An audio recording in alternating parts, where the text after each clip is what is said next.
Hey everybody. We have some yoga tips to help you get your yoga practice kick-started or continue your practice from where you are now. Just 5 tips. I don't want to go on and on about it.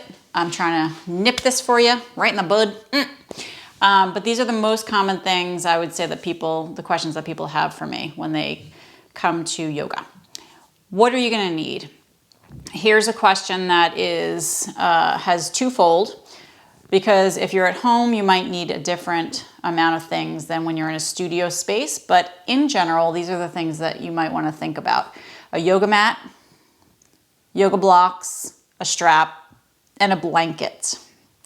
Like I said, studios might have these things already for you, so you might not have to worry about that too much if you're going to a studio. But if you're at home, it's definitely something to think about. A yoga mat, blocks, a strap, and a blanket. If you're at home, you can substitute blocks with books. You can substitute a strap with a men's tie or a long tube sock. If you're going to buy a strap, I would suggest an 8-foot strap. And much of these things can be found, and also, the blocks, 4-inch blocks are always good, in my opinion, to get.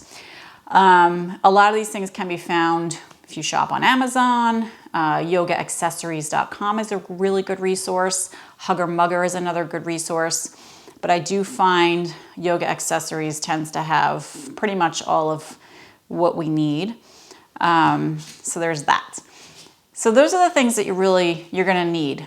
Yoga mat is really the most essential thing, but even that you don't absolutely need. It's a stickier surface, so it's going to help you get into the poses and stay in the poses in ways that you couldn't if you had a slippery towel, or, you could do it on the floor without a yoga mat, as long as you don't feel like you're slipping. Okay, so that's that. That's what you're gonna need. You don't even really need those things, but they might make you feel more comfortable. Some people like to get a bolster too. What's a bolster? That's a whole nother topic. Oh my gosh. Okay, number 2. What do I wear? What do I wear? Oh my gosh, it is a big thing. Loose clothing, be comfortable. When you come to yoga, when you practice yoga, make sure it's with clothing that can move, that can breathe, that can stretch, okay? I tend to buy my yoga clothes as a woman at athleta.com. I do find, as a teacher for so many years, just those clothes are easier on the wear. They last longer, and I find the sales twice a year. That's my tip for you in the summer and in the winter. If you get on their email list, you can hit the sales 60% off. Not too shabby, you know what I mean? And then they last forever, which is really great. Okay. So, some of my students shop at TJ Maxx and places like that. It really depends on how much you're doing yoga and what you're comfortable wearing. I have some students that just wear the same outfit every single time.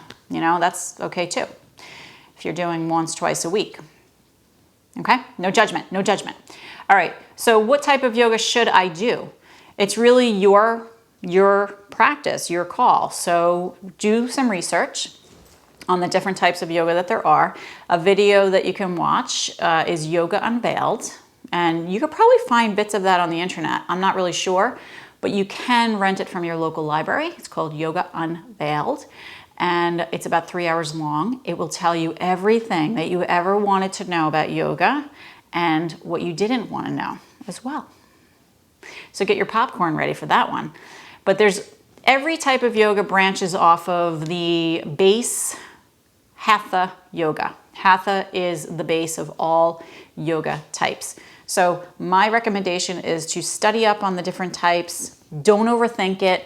Really, maybe get some recommendations from family and friends of what classes they go to, what teacher they have, and go with more of the community feel and the teacher so that you're comfortable going to that place or that teacher, and go from there.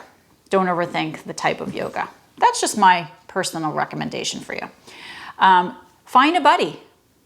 maybe there's a buddy that you want to start your practice with, or that you want to attach yourself to say, hey, can we go together? Hey, let's make a schedule and do this together. It's going to be fun for us.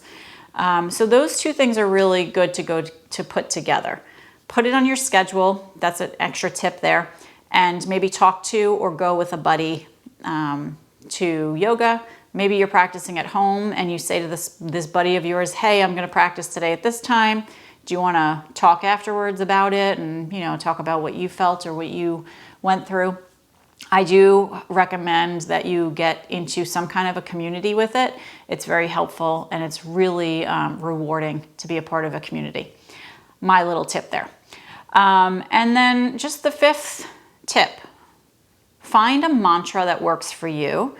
Maybe it is, that self-talk that we all have to try and talk ourselves out of doing something good for ourselves. Do you know what I'm talking about? Maybe just, instead of having that conversation with yourself every single time, remember a mantra that helps you get through it and something that just gives you that extra little push. Like, I always feel better after I practice yoga, which is really true, I would say, for all of us. I can't imagine many people don't feel better after practicing yoga. So that's just a really good thing to kind of remind ourselves of. I always feel better. Okay, so we have tip number 1. What are you going to need? We went over that. And the resources for that. What kind of clothing? The types of yoga that we should practice. Remember, they're all hatha-based. So going from that. Finding a buddy to talk to, maybe go with, and schedule it in. Right? Even if you don't have a buddy that you're going with, schedule it into your schedule, your calendar, so that you make this a priority in your life. And then give yourself some kind of a mantra, a self-talk, one line. Keep it simple to get yourself out the door or onto your yoga mat if you're practicing at home. I hope these tips were helpful for you. I hope I answered some questions. And if you have any comments or questions, in addition to what we've talked about or anything that I discussed that you'd like more information on, please feel free to comment and let me know, email me, however you want to get in touch. I hope you have a great day and thanks so much for listening.